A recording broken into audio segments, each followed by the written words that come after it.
आप क्या समझ रहे हैं? आप मुझे देख रहे हैं, मैं आपको देख रहा हूं? नहीं, एक तीसरी मखलूक आपको भी देख रही है। बेशक तीसरी मखलूक की नजर में आप भी हैं, हम भी हैं। वो बड़े गौर से इस पूरे मजमे को देख रहे हैं। बेशक आपका प्रेजेंटेशन ऐसा हो कि दुनिया पुकार कर कहे इसमें अब भी रसूलुल्लाह के सहाबा की और उनके गुलामों की खुशबू आया करती है। सुभान अल्लाह। आपके इस मजमे का वक़ार ये बताए कि यहाँ पर बैठे हुए लोग, यहाँ पर आए हुए लोग नबी पाक सल्लल्लाहु ताला अलैहि वसल्लम की गुलामी में आए हुए लोग हैं। बेशक मुसलसल मैं देख रहा हूँ काफ़ी देर से। नौजवानों, इस दुनिया की चकाचौंध तरक्की ने हमें बहुत सारी रूहानियत से महरूम कर दिया है।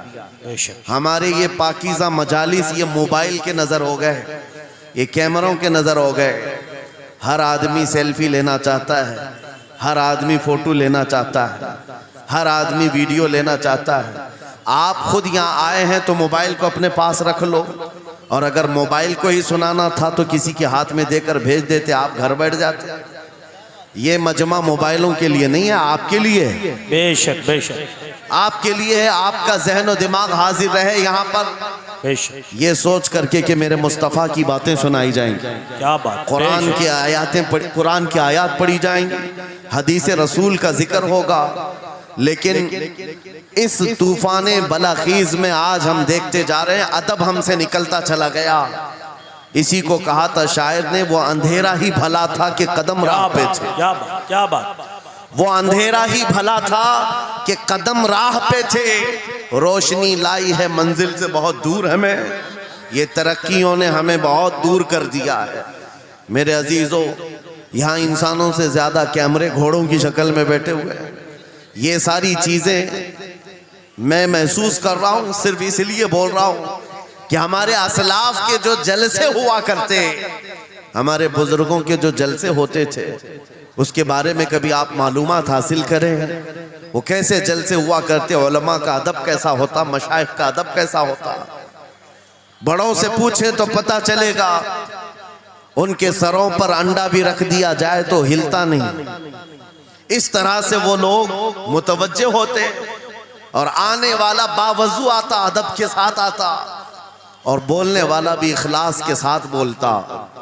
ये सारी रूहानियत अगर ख़त्म हो गई तो इन जलसों का कोई मतलब नहीं रह जाता। इसीलिए मेरे अजीज़ों, यहाँ पान खाए हुए, गुटखा खाए हुए लोग मजलिस रसूल में अगर खड़े होकर सुनना चाहते हैं, नुक्कड़ पर और सड़क पर, मैं समझता हूँ महफिल रसूल की बेहुरमती है।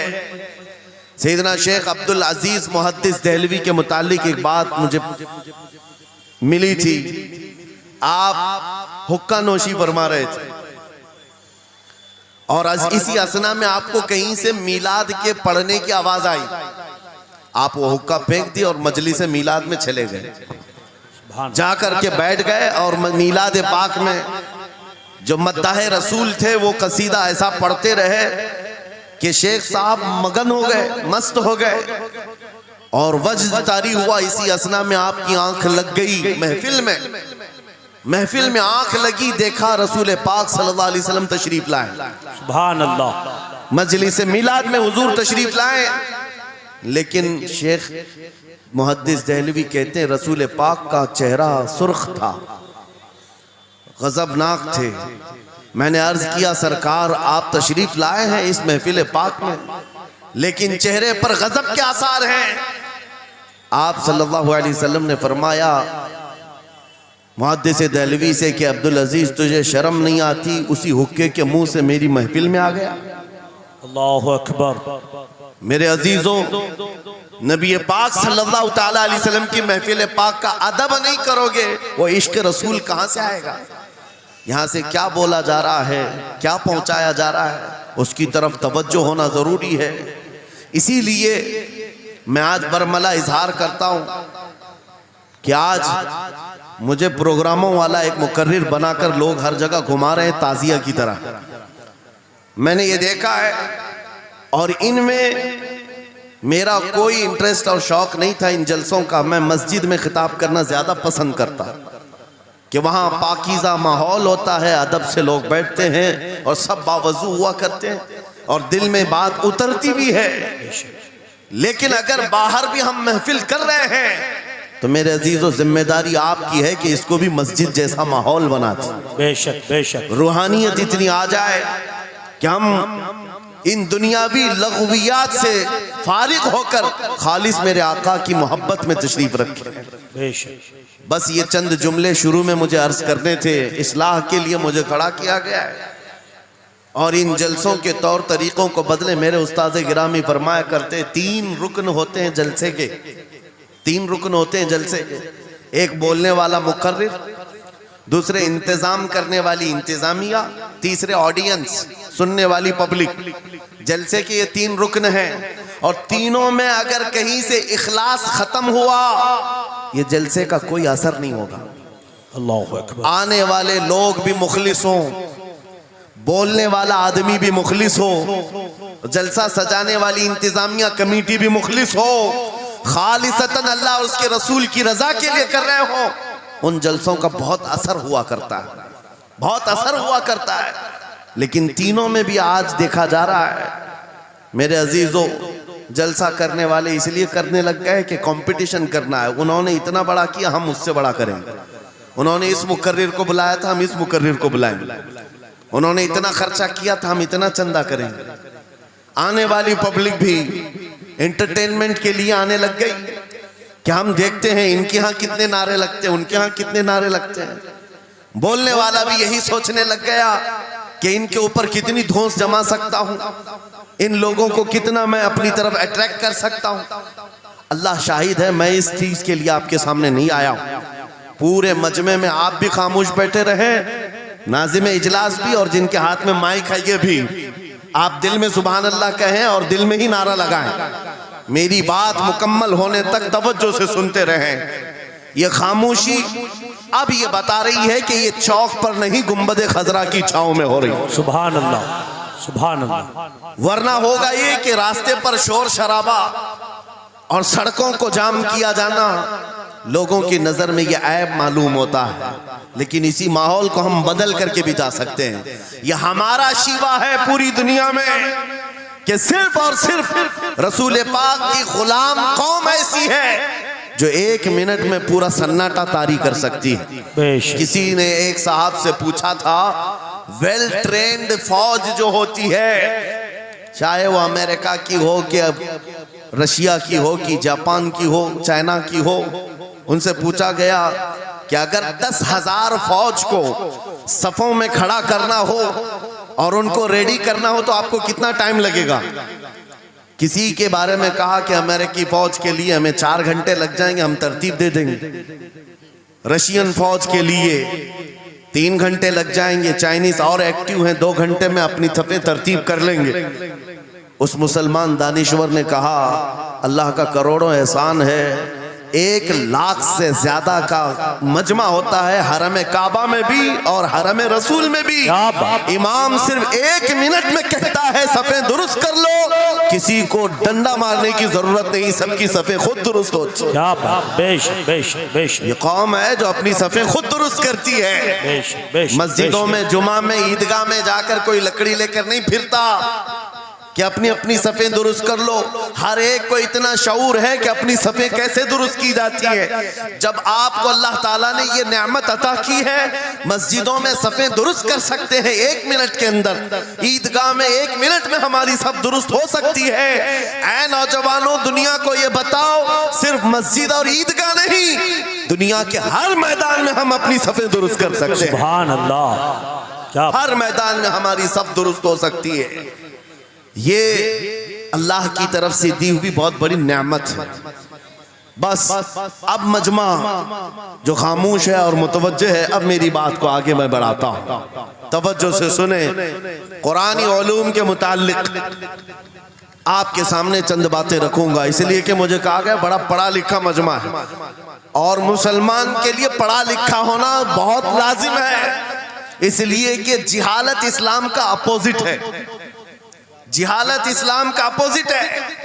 आपको एक बात मैं बताऊं, जब भी कहा जाता है दौरे इस्लाम में, यानी हुजूर सल्लल्लाहु अलैहि वसल्लम की आमद के बाद के हालात को दौरे इस्लाम कहते हैं, उससे पहले वाले ज़माने को दौरे जिहालत कहते हैं। जबकि इस्लाम का अपोजिट तो कुफ्र होना चाहिए, कुफ्र होना चाहिए।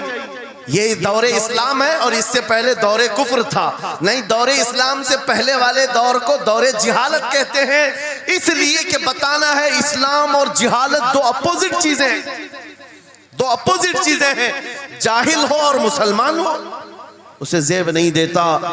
जिस कौम पर आने वाली किताब हिदायत का पहला लफ्ज इक़रा से शुरू होता है, इक़रा बिस्मि रब्बिकल लज़ी खलक़, कुरान का पहला लफ्ज जो आया है वो किस नाम से आया? पढ़ो अपने रब के नाम से, पढ़ो अपने रब के नाम से। और इल्म नहीं है तो कुछ नहीं है तुम्हारे पास।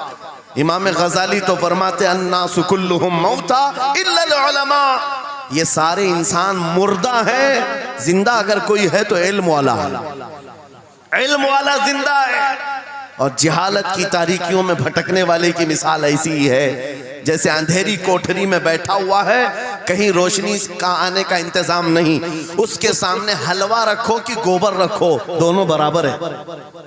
जाहिल आदमी के लिए ऐसा ही है, कभी उसका हाथ इसमें पड़ेगा, कभी उसका हाथ इसमें पड़ेगा। जब नजर नहीं आ रहा है तो हलवा को गोबर समझकर खा लेगा और कभी गोबर को हलवा समझ के खा लेगा, गलाजत उसके लिए बराबर हो जाएगी। लेकिन इल्म को कहा गया अल इल्मु नूरुन, इल्म रोशनी है। जिसके पास इल्म आता है वो तमीज सीख जाता है, उसके पास अखलाक आ जाते हैं, वो हलाल और हराम के फर्क को समझने लगता है, बुरे और अच्छे के दरमियान फर्क मालूम होने लगता है। इसीलिए मेरे अजीजों, मुझे बड़ा गर्व है और फख्र है, हमारी खानकाह से ये आवाज आती है आधी रोटी खाएंगे और बच्चों को पढ़ाएंगे। बेशक, क्यों? बेशक। उस अजीम खानकाह से ये आवाज दी गई, क्यों? सिर्फ इसलिए नहीं कि तुम बड़े होकर के डॉक्टर बनोगे, इंजीनियर बनोगे। लोगों की नजर में अब बात यही रह गई है, पढ़ा इसलिए जाता है कि डॉक्टर बनना, इंजीनियर बनना है और कमाना है, बहुत कमाना है। इल्म जो है आज कमर्शियल बना लिया गया। इल्म इसलिए नहीं, इल्म इसलिए हासिल किया जाता है कि बंदा खुदा को पहचाने, क्या बात, बेशक, बंदा अपनी हकीकत को पहचाने, बेशक, जिंदगी गुजारने के उस्लूब उसे मालूम हो जाए। इल्म इसलिए सिखाया जाता है। बहुत सारे लोग सिर्फ नौकरी के लिए समझते हैं कि इल्म हासिल करना चाहिए, नौकरी के लिए नहीं, अपने अखलाक को बुलंद करने के लिए इल्म आना बहुत जरूरी है। मेरे अजीजों, कुरान अज़ीम वो हिदायत की किताब तुम्हारे पास आई, इस कौम के लिए अलमिया नहीं है तो और क्या है, जो किताब उलूम का ज़ख़ीरा है। आज दुनिया उस किताब पर रिसर्च कर करके नए इल्म और फनून हासिल कर रही है। उस किताब को तो हम मुर्दों पर पढ़ने के लिए रखे हैं। वो कुरान अज़ीम जो हिदायत की किताब और सारे उलूम का सर चश्मा है, उस किताब को कहां पढ़ते हैं? मैयतों पर। किसी का इंतकाल हो गया तो तीजे में पढ़ेंगे, चहलुम में पढ़ेंगे, नवे में, 20वें में पढ़ेंगे। वो ईसाले सवाब के लिए सिर्फ रखा गया। और उससे थोड़ा आगे बढ़ गए तो कसम खाने के लिए कुरान। आओ चलो हम कसम खाते कुरान पे हाथ रख करके, कुरान पे हाथ रख के। मियाँ क्या कुरान कसम खाने की किताब है? कुरान की वो आयत मैंने सबसे पहले पढ़ी, अल्लाह फरमाता ज़ालिकल किताबु ला रैब फीही, ये वो किताब है जिसमें शक की गुंजाइश नहीं, और ये हिदायत है परहेजगारों के लिए। और कुरान में 3 जगह ये लफ्ज आया है, हुदल लिन्नास, हुदल लिलमुमिनीन, हुदल लिलमुत्तकीन। ये सारे इंसानों के लिए भी हिदायत है, ये सारे ईमान वालों के लिए भी हिदायत है और परहेजगारों के लिए भी हिदायत है। सब हिदायत अलग अलग अंदाज से हासिल करते हैं। बारिश एक ही है बरसने वाली, जमीनें अलग अलग हैं। बहुत नरम जमीन हो तो वो जमीन बारिश से फायदा ज्यादा उठाती है, और थोड़ी सी ओबड़ खाबड़ जमीन हो तो वहां से फायदा कम आता है। बारिश एक ही है, कुरान बारिश हिदायत है। जिसके दिल की जमीन जितनी नरम होगी उतना वो उससे हिदायत उठाएगा। सुभान अल्लाह, बेशक, उतना उससे फायदा उठाएगा। और आज हालात ये हैं, ऐ नौजवानों अपने दिल पर हाथ रख करके बताओ, कुरान कितने लोगों ने पढ़ा है? कुरान कितने लोगों ने पढ़ा? मैं हाथ नहीं उठवाता, किसी भी बात पर हाथ मत उठाया करो। ना ही झूठे हाथ उठाना है, ना सच्चे हाथ उठाना है, ना ही किसी और को शर्मिंदा करना है। अपने दिल पे हाथ रख करके बताओ कुरान कितनी मर्तबा पढ़ लिया। क्योंकि कुरान पाक बहुत सारे लोग ये समझते हैं मदरसे में बचपन में एक बार पढ़ लिया तो उसका हदिया हो गया, खत्म हो गया है, अब इसके बाद फिर हमारी मैयत पे ही पढ़ा जाएगा।